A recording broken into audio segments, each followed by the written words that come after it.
వచ్చినటువంటి కుటుంబాలను పరామర్శించడం జరిగింది. ఇక్కడ మేఘనాయక్ తాండలో పూజారి అయినటువంటి మరి ఫౌండర్గా ఇక్కడ ఈ గుడిని ఇంత అభివృద్ధి చేసినటువంటి వ్యక్తి దుప్పే నాయక్ గారు, మరి అదేవిధంగా వెంగల్ ఎవరైతే పాపం ఆయనను మర్డర్ చేసిండ్రు ఆయనను వాళ్ళ కుటుంబాన్ని కూడా పరామర్శించడం జరిగింది. అట్లనే నల్లవెల్లి కూడా కాంగ్రెస్ కార్యకర్తలు 4-5 కుటుంబాలను మీకు డీటెయిల్ ఇస్తాము లిస్ట్. అది ఇవన్నీ కూడా అంటే వాళ్ళను కుటుంబాలను పరామర్శించడం జరిగింది. వాళ్ళ కుటుంబాలకు మేము కాంగ్రెస్ పార్టీ తర్వాత నేను యాజ్ అండగా ఉంటామని చెప్పి వాళ్ళకు భరోసానిస్తూ తప్పకుండా ఏ కార్యకర్త అయినా ఎవరైనా కానీ ఏ ఇబ్బంది ఉన్నా కానీ మరి ఎమ్మెల్యేగా నేను మరి కాంగ్రెస్ పార్టీ మీకు అందరు కూడా అండగా ఉంటామని తెలియజేస్తున్నాను. ఇది ఒక అంశము.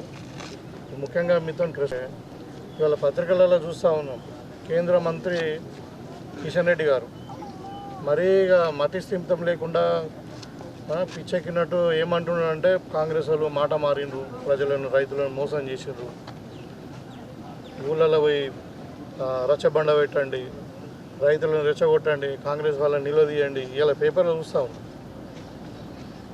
కాంగ్రెస్ పార్టీ అధికారంలోకి వచ్చి 8 నెలలు మాత్రమే అయింది. ఇవాళ చెప్పిన పనులన్నీ కూడా చేసి చూపించినాం. ఎవరు ఊహించని విధంగా 2 లక్షల రూపాయలు ఒక్కొక్క కుటుంబానికి రుణమాఫీ చేస్తామని చెప్పినాం. ఇవాళ చేసి చూపించినాం. మొన్న 30వ తారీఖు వరకు 1,50,000 రూపాయలు, తర్వాత ఇప్పుడు 15th ఆగస్టు వరకు 2 లక్షల రూపాయలు ప్రతి కుటుంబానికి మాఫ్ చేసే బాధ్యత కాంగ్రెస్ పార్టీది. అది ఆల్రెడీ నిర్ణయం తీసుకున్నాము, డబ్బులు కూడా కేటాయించినాము. సరే, ఎక్కడో కొంతమందికి ఈ బ్యాంక్ టెక్నికల్ ప్రాబ్లంల వల్ల కానీ, లేకుంటే కోర్ బ్యాంక్తో లింక్ సార్ ప్రాబ్లం కానీ, లేకుంటే ఒకసారి ఫ్యామిలీ వెరిఫికేషన్, ఇప్పుడు మనకు వైట్ రేషన్ కార్డు అన్నది ఫ్యామిలీ వెరిఫికేషన్ కొరకే.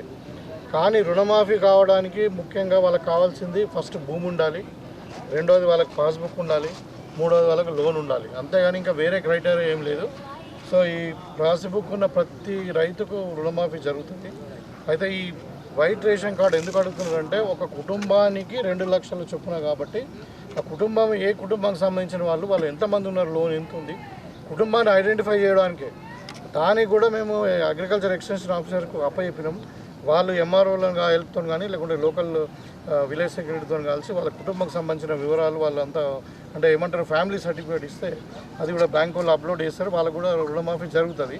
ఇప్పుడు 15th ఆగస్టు బదులు మంత్ ఎండింగ్ వరకు వచ్చి కొంచెం క్వైరీలు ఉంటాయి, ప్రాబ్లమ్స్ ఉన్న దగ్గర, ఏదైనా టెక్నికల్ ఇష్యూస్ కానీ ఇంకా పేపర్ వర్క్ జరగని దగ్గర ఫస్ట్ వరకు 100% మేము చెప్పినటువంటి ఏదైతే బ్రాకెట్లో ఉందో 12-18 డిసెంబర్ 12, 2018 నుండి 9 డిసెంబర్ 2023 వరకు 5 సంవత్సరాల లోపల ఉన్న ప్రతి రైతుకు 2 లక్షల రూపాయల కుటుంబానికి మేము అమలు చేసి తీరుతాం, రుణమాఫీ జరుగుతుంది.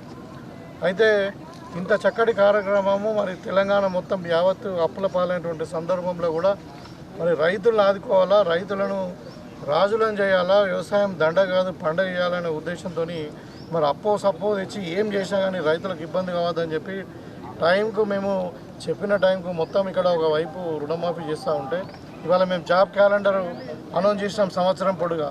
మీరు చూస్తుంటారు చరిత్రలో ఏ గవర్నమెంట్ కూడా ఒక 1 ఇయర్ కొరకు జాబ్ క్యాలెండర్ అనౌన్స్ చేయలేదు. ఇవాళ మేము రైతులకు 500 రూపాయలు బోనస్ ఇస్తున్నాం నెక్స్ట్ మన పంట నుండి, ఖరీఫ్ పంట నుండి. అదేవిధంగా ఇందిరమ్మ ఇండ్లు ఇస్తా ఉన్నాం. ఇప్పుడు శాంక్షన్ అయినాయి, ఒక 2 నెలల్లో ఇందిరమ్మ ఇండ్లు కూడా చాలు చేస్తాం. నేను చెప్పిన 6 గ్యారెంటీలు అన్నీ కూడా అమలు పరుస్తున్న ఈ సందర్భంలో ప్రజలందరూ కూడా రైతులందరూ పొలాలలో పటాకు కాల్స్తూ స్వీట్లు పంచుకొని సంబరాలు జరుపుకుంటుంటే ఈ కిషన్ రెడ్డి ఏం మాట్లాడుతున్నాడు, రైతులను రెచ్చగొట్టడానికి ఊళ్ళల్లో రచ్చబండలు పెట్టాలంట. నేను అడుగుతా ఉన్నా, అయ్యా కిషన్ రెడ్డి గారు మీకేమైనా సిగ్గు శరం ఉంటే మీరు ఏదైతే కేంద్ర మంత్రిగా ఉన్నారో 5 ఏళ్ల నుండి పార్లమెంట్లో పాస్ చేసినటువంటి మన తెలంగాణ ఫార్మేషన్ కొరకు ఏర్పాటు చేసినటువంటి ఆంధ్రప్రదేశ్ రీఆర్గనైజేషన్ బిల్ ఏదైతే ఉందో దాంట్లో ఉన్నటువంటి 36 అంశాలను మీరు అమలు చేయించండి. ప్రభుత్వంలో 10 సంవత్సరాల నుండి మీరే ఉన్నారు. నువ్వు కేంద్ర మంత్రిగా 5 సంవత్సరాల నుండి ఉన్నావు, అంతకుముందు కేంద్ర సహాయ మంత్రిగా ఉన్నావు. ఇవాళ మీకు ప్రజలు ఏం తప్పు చేసిన తెలంగాణ ప్రజలు మీకు 8 మంది పార్లమెంట్ మెంబర్ని గెలిపించి మీకు పార్లమెంట్కు ఢిల్లీకి పంపిస్తే మీరు ఇక్కడ తెలంగాణకు అన్యాయం జరుగుతుందిరా బాబు అని ప్రజలందరూ మొత్తుకుంటేనేమో ఒక పార్లమెంట్లో పాస్ అయినటువంటి బిల్లు రీఆర్గనైజేషన్ యాక్ట్ 2014 దాన్ని ఒక గవర్నమెంట్ అధికారికంగా ఇంప్లిమెంట్ చేయడానికి 10 సంవత్సరాల్లో దాన్ని ఊసలేదంటే తెలంగాణ పట్ల ఎంత చిన్న చూపు ఉందో మీ ప్రభుత్వానికి మీకు తెలుసుకోవాలా. మీరు మోడీ గారే అన్నారు తల్లిని చంపి బిడ్డను బతికించారని, లేకుంటే తలుపులు పెట్టి తెలంగాణ ఇచ్చారని. మీరు తెలంగాణ ద్రోహులు, బీజేపీ నాయకులు అంటేనే తెలంగాణ ద్రోహులు. ఇవాళ ఇప్పటికైనా కానీ రెచ్చగొట్టే వ్యాఖ్యలు మానుకోండి. మీకు దమ్ము ఉంటే మీ 8 మంది పోయి అక్కడ పార్లమెంట్ దగ్గర ధర్నా చేయండి. అక్కడ మోడీ గారిని ఒప్పించి మీరు రీఎలక్షన్ బిల్లును ఇంప్లిమెంట్ చేయడానికి ప్రయత్నం చేయండి. కానీ ఇక కాంగ్రెస్ పార్టీ సిద్ధం చేస్తున్నటువంటి పనులను మీరు సహించుకోలేక, జీర్ణించుకోలేక, ఇవాళ ప్రజల నుండి వస్తున్నటువంటి ఆదరణను జీర్ణించుకోలేక మాట్లాడుతూ ఉన్నారు. ఇలాంటి మాటలు మీ స్థాయికి తగవు. మీరు నిజంగా అంటే ప్రజలు బుద్ధి చెప్పే రోజులు మీకు దగ్గర పడతాయని చెప్పి ఇలాంటి వ్యాఖ్యలు చేయొద్దని చెప్పి నేను ఈ సందర్భంగా కోరుతా ఉన్నాను.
ఎందుకంటే అంత మన పిల్లలే కదా మనం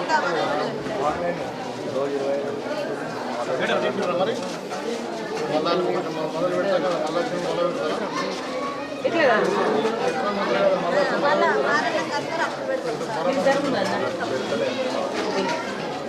ఒకటే వారం చేసి ఒకటేనా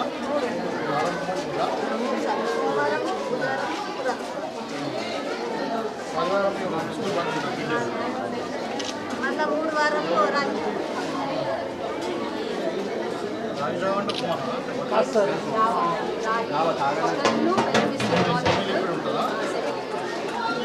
అంబలి టైప్ కాకపోతే ఏంటంటే స్వీట్ ఉంటుంది సార్ బెల్లం